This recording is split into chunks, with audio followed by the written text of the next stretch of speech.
বাড়ি কাজ করে চাকরানি রাবেয়া। গভীর রাত্রিবেলা রাবেয়ার ঘরের মধ্যে আলো জ্বলে মিটু মিটু।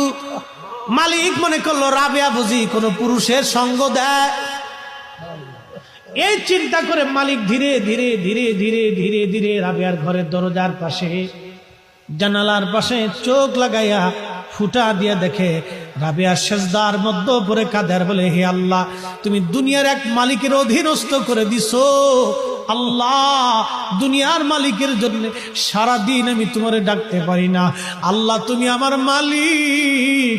আল্লাহ, তোমার সাথে প্রেম করার সময় আমি পাই না, তোমার সাথে ভালোবাসা করার টাইম আমি পাই না। আল্লাহ, রাত্রিবেলা সময় হয়েছে, সেজদার মধ্যে পড়ছি।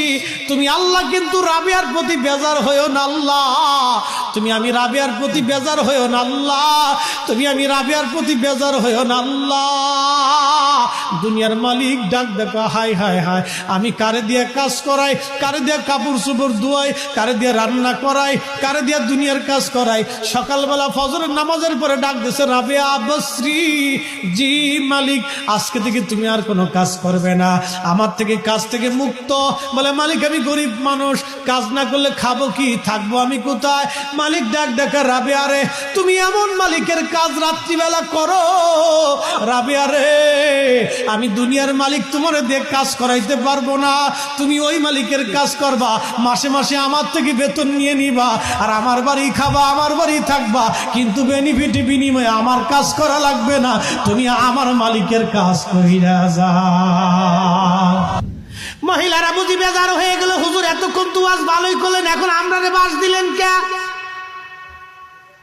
বন্দে মারে কষ্ট দেওয়ার জন্য বলি নাই, আপনি যদি পর্দাসীন হইয়া জান্নাতে যান তাহলে আমার কি লাভ হবে বলেন তো? আপনি তো জান্নাত পাবেন, বেনিফিট আল্লাহ আমাকে দিবে, আপনার আমলের জন্য আমার আল্লাহ আমার আমল নামায় গুণে কি লিখে দিবে। ও বোন, আপনাকে বলছি ফিরে আসেন, পর্দার মধ্যে চলে আসেন, নামাজের মধ্যে চলে আসেন। মহিলাদেরকে আল্লাহ সুন্দর বানাই দিবে। দুইটা কাজ আমার নারীরা, আমার বোনেরা শুনিয়া যান, আল্লাহ আপনাকে নুরানি বানাবে। আপনার চেহারার দিকে আপনার স্বামী শুধু তাকায় থাকবে, আপনার স্বামী আপনারা দেখলে ভালোই লাগবে, ভালোই লাগবে, শান্তি লাগবে, মজা লাগবে। কারণ কি, এক নম্বর যদি আপনি নামাজের মধ্যে যান, দুই নম্বর আপনি পর্দার মধ্যে যান। এক নম্বরে সলাত, দুই নম্বরে পর্দা, এক নম্বরে সলাত, দুই নম্বরে পর্দা। আমার বোনেরা যদি সলাত ও পর্দার মধ্যে চলে যায়, আল্লাহ তাদের চেহারাটাকে নুরানি বানাই দিবে, নুরানি বানাই দিবে। দুনিয়াতে ইজ্জত ওয়ালি বানাবে, আখিরাতেও ইজ্জত ওয়ালি বানাবে, রাবেয়া বসরির মতো ওলি বানাবে। একবার জোরে বলা যাবে মারহাবা।